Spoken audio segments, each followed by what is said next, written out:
Aleloia! Dia faly miara-batsika rehetra indray ry havana amin'ny anaran'i Jesosy Kristy.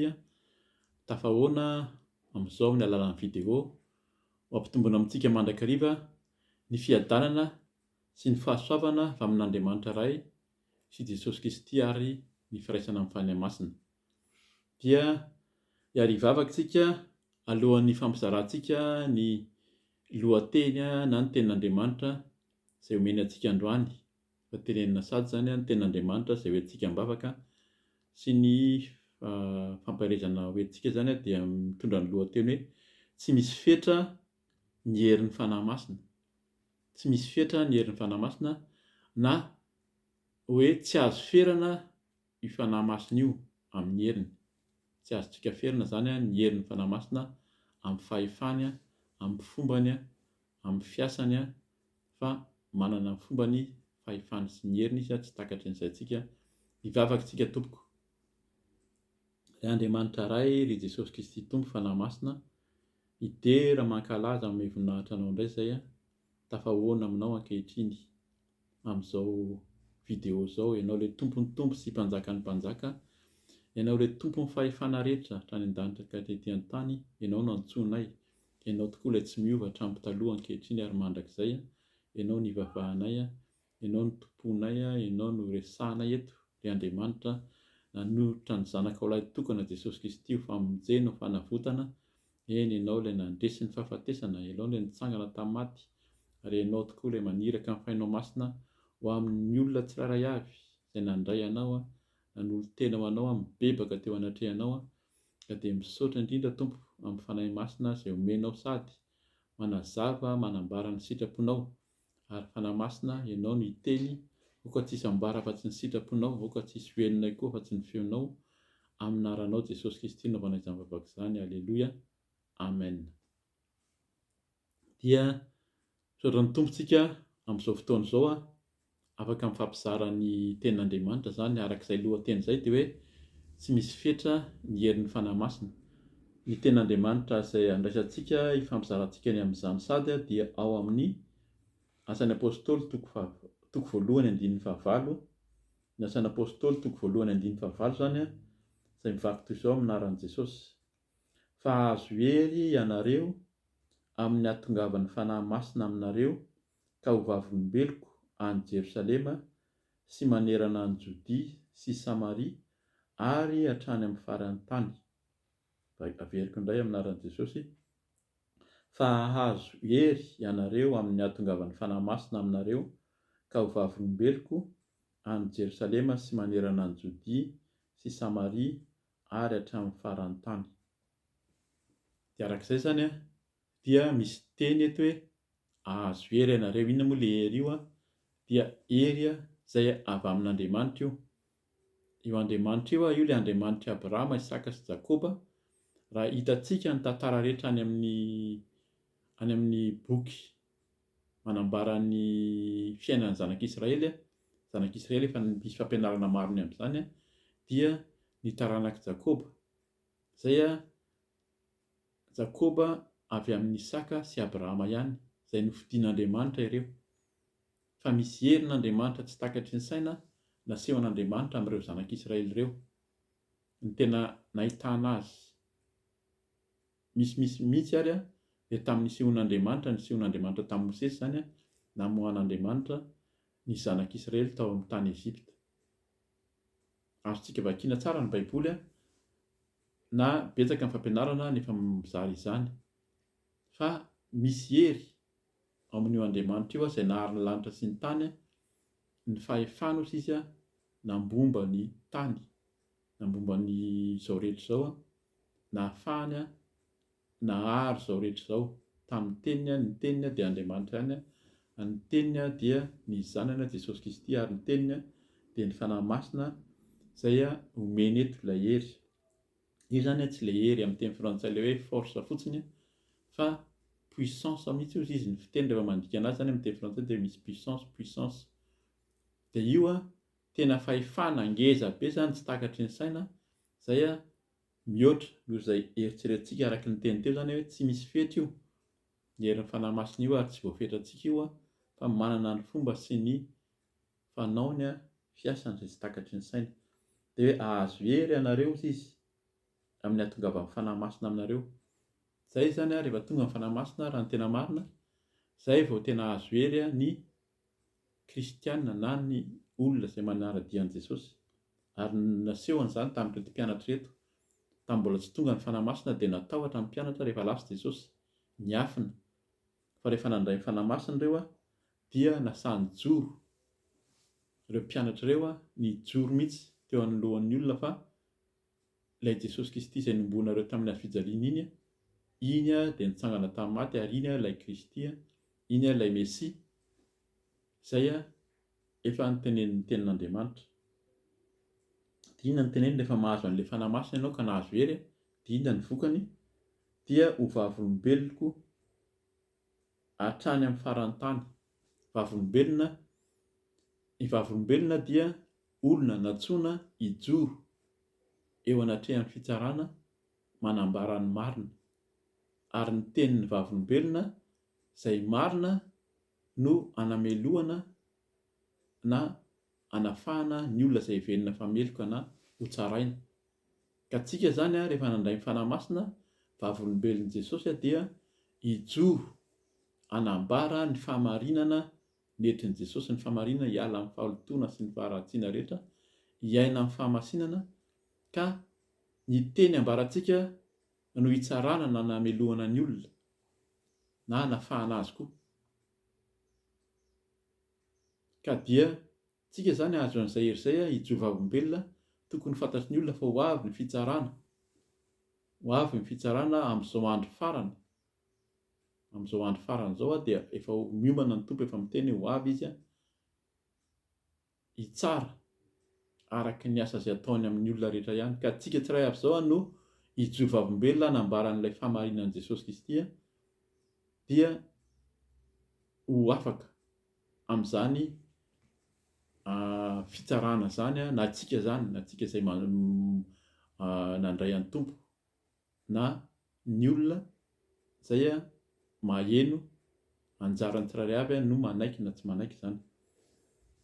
Araka izany dia verenako vakiana zany ny tenin'Andriamanitra manomboka amin'ny toko voalohany amin'ny andininy voalohany hatramin'ny kely zany hatreo amin'ny andininy 5 amin'ny anaran'i Jesosy. Ry Teofilo, ilay boky voalohany dia nosoratako momba izay natomboko Jesosy natao sy nampianarina hatramin'ny andro nampiakarana azy rehefa avy nodidihany tamin'ny alalan'ny fanahy masina ny apôstôly izay novidiany. Niseho tamin'ireo tamin'ny famantarana maro koa izy fa velona tao aorian'ny nijaliany. Eny niseho tamin'izy ireo nandritra ny 7 andro izy ary nilaza ny amin'ny fanjakan'Andriamanitra. Raha niara nisakafo tamin'izy ireo Jesosy dia namepetra azy tsy hiala tao Jerosalema fa hiandry ny teny fikasany iray izay efa renareo tampoka hoy izy, fa i Jaona dia nanao batisa tamin'ny rano, fa ianareo kosa dia atao batisa amin'ny fanahy masina rehefa afaka andro vitsivitsy. Amen.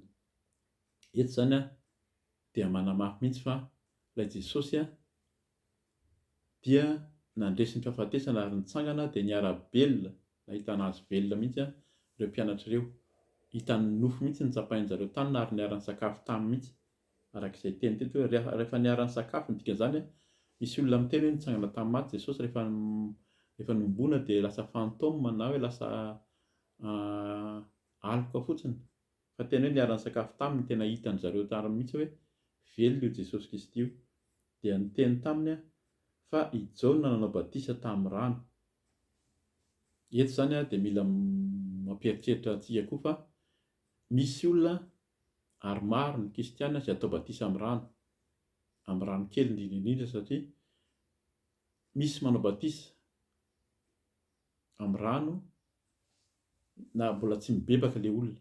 Eto dia Jaona mihitsy manao batisa amin'ny rano izy, batisan'i Jaona dia batisa amin'ny fibebahana. Ny olona mibebaka dia ny olon-dehibe, ary ny atao batisa dia efa mibebaka.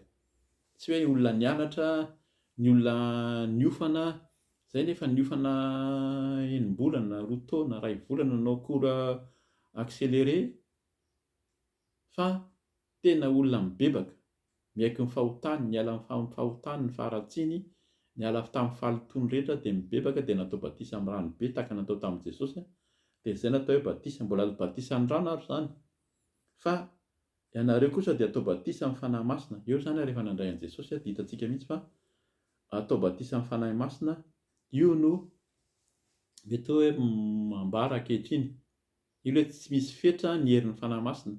Amin'izao fotoana izao betsaka ny mpanompon'Andriamanitra mijoro olombelona mandray ny batisa amin'ny fanahy masina tahaka ny natao tamin'ny mpianatra teto nandray hitantsika vakiana rehefa avy eo hoe nandray fanahy masina miteny amin'ny fiteny izay tsy mbola hainy, miteny amin'ny fiteny tsy fantatra, dia heverin'ny olona fa tsy maintsy voalohany indrindra hoe amin'ny andron'ny Pentecote iny ihany dia amin'iny ny olona mitady. Mandritra ny andron'ny Pentecoste no mitady ny fanahy masina hiteny amin'ny teny tsy fantatra izany.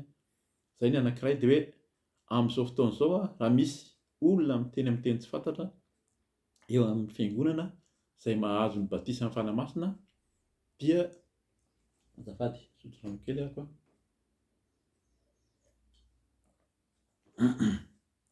dia ilay olona indray no enjehana sy haratsian'ny olona ao amin'ny fiaraha-mivavaka. Heverina hoe olona hafahafa fa io olona io rehefa mandray ny hery avy amin'ny fanahy masina dia manana hery tsy takatry ny saina ary mijoro vavolombelona. Dia izay no anirahana antsika ary io mahatonga ny olona menatra mijoro vavolombelona na menatra manara-dia an'i Jesosy na menatra tsa mijoro amin'ny famasinana sy ny famarinana satria mbola tsy nandray ilay fanahy masina dia miafina na manao izay tiany ataony ihany ao anatin'ny fahalitony sy ny faharatsiana izy dia tsy sahy mijoro ary indrindra manenjika ary izay olona nandray ny fanahy masina izany. Andininy fahaenina amin'ny anaran'i Jesosy. Koa izay tafangana teo dia nanontany azy hoe tompoko amin'izao va no ampidinao ny fanjakana ho amin'ny Israely, fa hoy kosa izy taminy tsy anjaranareo ny ahafantatra ny andro na ny fotoana izay efa notendren'ny Ray amin'ny fahefany irery ihany, fa azo hery ianareo amin'ny fahatongavan'ny fanahy masina aminareo ka vavolombeloko ho an'i Jerosalema sy manerana ny Jodia sy Samaria ary hatramin'ny faran'ny tany. Rehefa nilaza izany Jesosy dia nakarina raha mbola nijery izy ireo nisy rahona nitondra azy ka tsy hitany masony intsony izy, ary raha mbola nandinika ny lanitra izy ireo tamin'ny nandehanan'i Jesosy dia indreo nisy roa lahy tonga teo anilany niakanjo fotsy ary niteny hoe ry lehilahy Galiliana, nahoana no mijanona eto mijery ny lanitra ianareo? Iny Jesosy izay nampakarina niala taminareo ho any an-danitra iny dia mbola ho avy indray tahaka ny nahitanareo azy niakatra ho any an-danitra.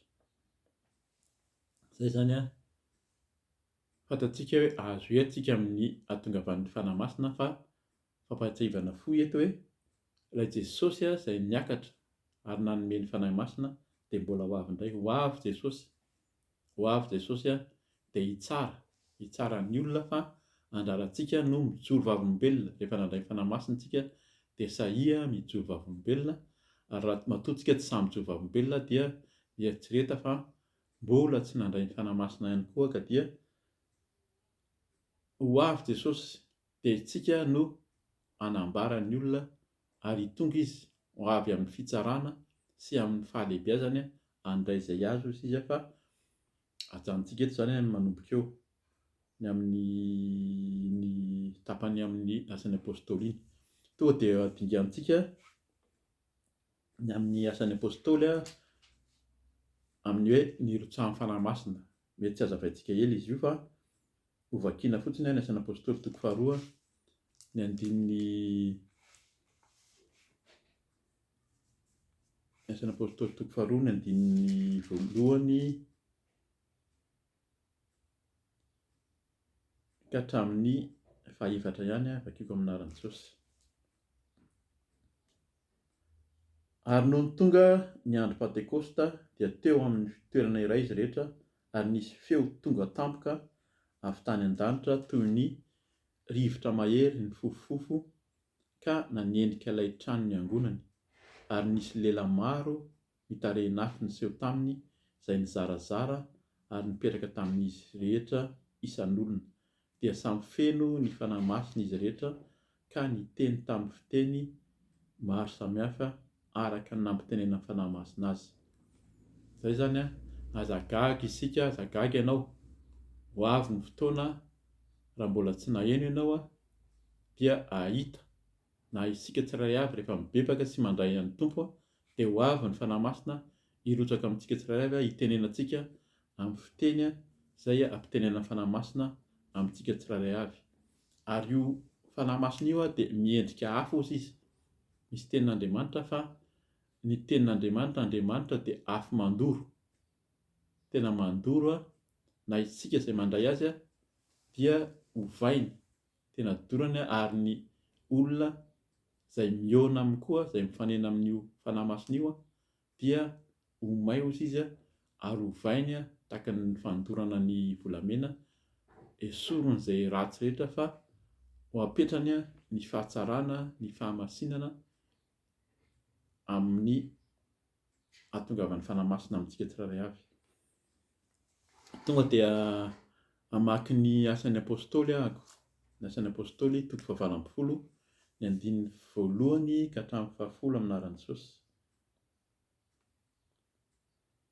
Tany Korinto i Paoly, izay ny sora-mandry eto amiketo zany. Taorian'izany dia niala tany Atena i Paoly ka nakany Korinto. Nahita jiosy iray antsoina hoe Akiola avy any Ponto, vao tonga avy tany Italia niaraka tamin'ny Prisila vadiny izy. I Claudio mantsy dia efa nandidiny jiosy rehetra hiala tany Roma dia nankao amin'izy mivady i Paoly, koa satria nitovy raharaha taminy izy ireo dia nipetraka tao aminy Paoly ka niasa satria mpanao trano lay no raharahan'izy mivady. Niady hevitra isa-tsabata tao amin'ny sinagogy i Paoly ka nandresy lahatra ny jiosy sy ny grika. Rehefa tafidina avy tany Makedonia i Silasy sy Timoty dia nanoka tena ho amin'ny teny i Paoly ka nanambara tamin'ny jiosy fa Jesosy no Kristy. Noho ny nanohitra sy ny teny ratsy ireo dia nanopakopa-damba izy ka niteny taminy hoe aoka ho eo andohanareo ny ranareo, afaka aho amin'izao sisa izao dia akany amin'ny jentilisa aho. Rehefa niala teo izy dia niditra tao amin'ny tranon'ny lehilahy antsoina hoe Titus Josto izay nivavaka tamin'Andriamanitra, ary ny tranony dia teo akaikin'ny sinagoga. I Krispo lehibe ny sinagoga mba amin'ny ankonany rehetra dia nino ny tompo. Maro koa ny Korintiana raha nandre no nino ka natao batisa amin'ny azafady. Ary niteny Paoly tamin'ny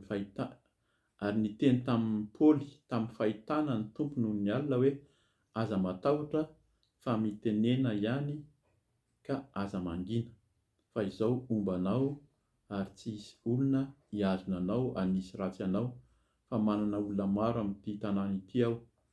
Naharitra herintaona sy enim-bolana teo izy ary nampianatra ny tenin'Andriamanitra taminy.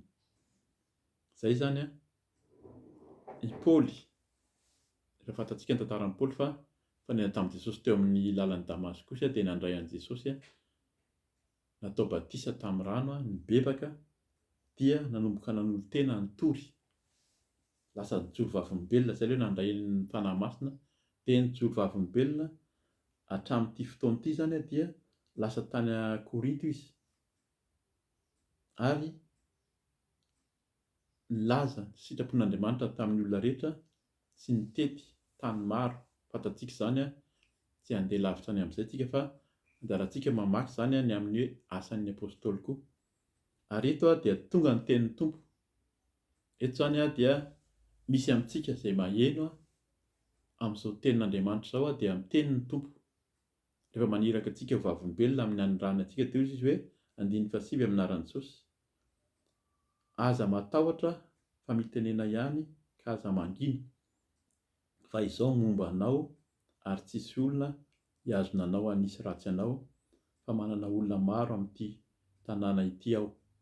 Amen. Zay ny tenin'ny tompo aminao, tenin'ny tompo amiko, tenin'ny tompo amintsika, aza matahotra fa izy no hanome hery. Zay ilay teny teo hoe tsy misy fetra ny herin'ny fanahy masina fa misy hery tsy takatry ny saintsika izay omen'Andriamanitra, omen'ny fanahy-masina ho amintsika rehefa tonga izy. Azafady fa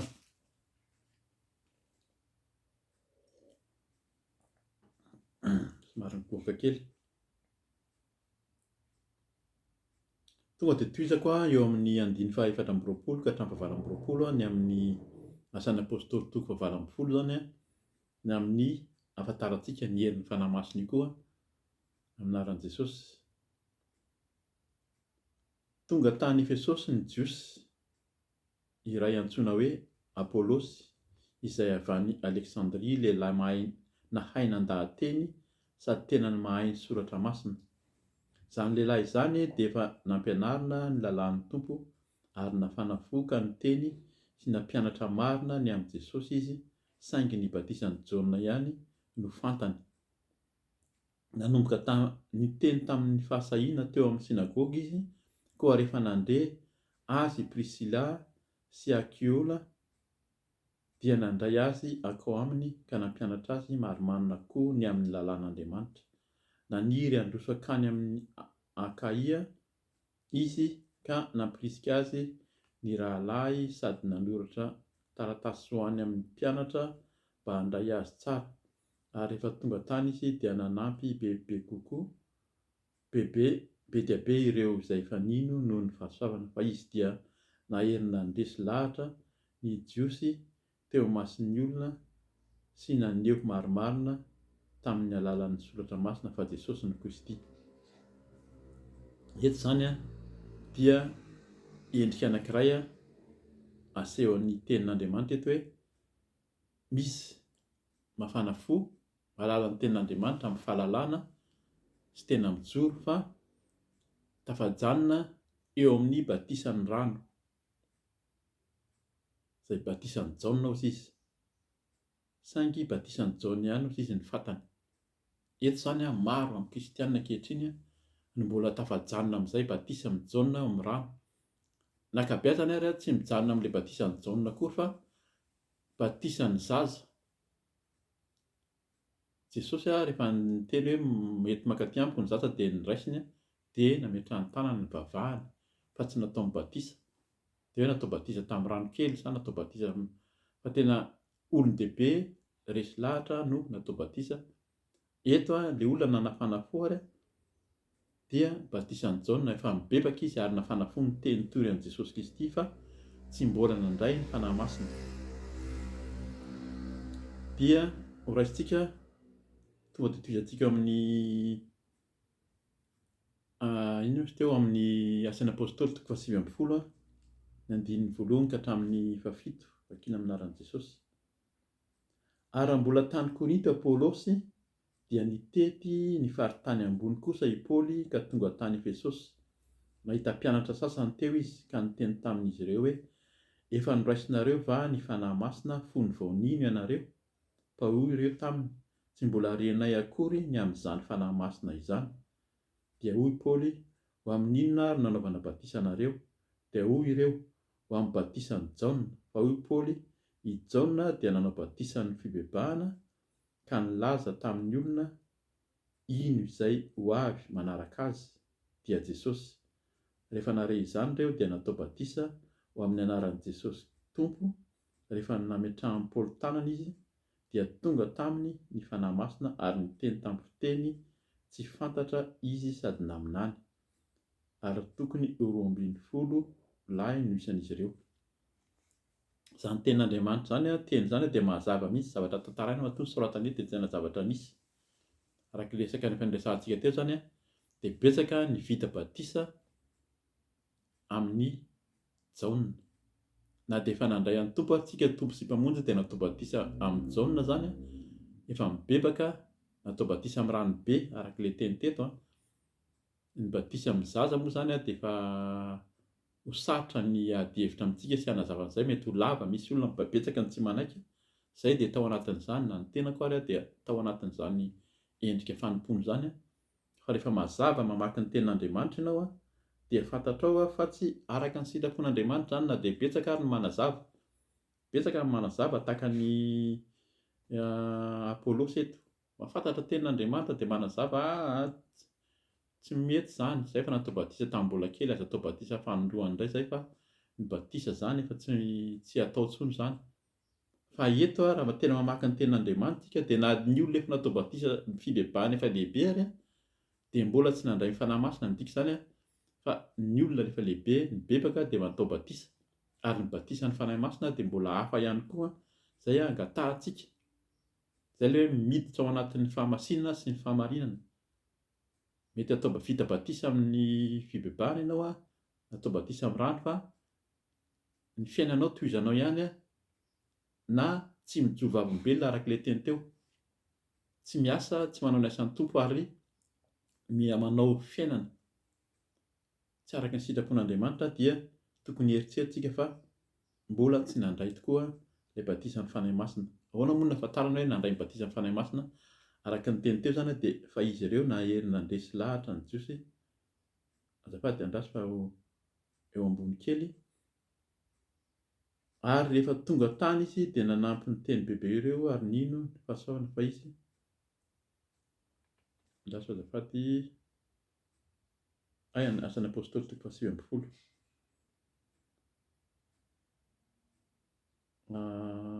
Andiny fadimy anaran'i Jesosy. Rehefa nare izany ireo dia natao batisa ho amin'ny anaran'i Jesosy Tompo. Rehefa nametrahan'i Paoly tanana izy dia tonga taminy ny fanahy masina ary niteny tamin'ny fiteny tsy fantatra izy sady naminany. Ireo anankiroa zany endrika fahefana izay tsy takatry ny saintsika, tsy misy fetra hozy tsika araka ny lohateny ny herin'ny fanahy masina, sady miteny amin'ny fiteny izay tsy mbola hainy na amin'ny fiteny tsy fantatra sady maminany. Betsaka ny mahazo fanomezam-pahasoavana amin'izany fa ny olona dia mety hoe mime na mety hoe misalasala satria tsy mitovy amin'ilay fampianarana diso izay nomena azy, izay heverina fa mety hatramin'izay nanarahany an'i Jesosy. Eto raha tena mamaky ny tenin'ny Tompo raha tena ampianarina tsara ny ampiangonana io any amin'ny fiaraha-mivavaka dia ho gaga ny olona, ary na ny mpampianatra ary dia tokony ho tonga saina fa ny batisa ny zaza dia tsy batisa ny fibebahana ary mila mandray ny batisa ny fanahy masina. Anazavantsika azy farany ny amin'ilay hoe ankoatran'ireo maminany sy miteny amin'ny teny tsy fantatra ireo dia ny any amin'ny Efesianina toko 5 no raisintsika. Efesianina toko 5 ny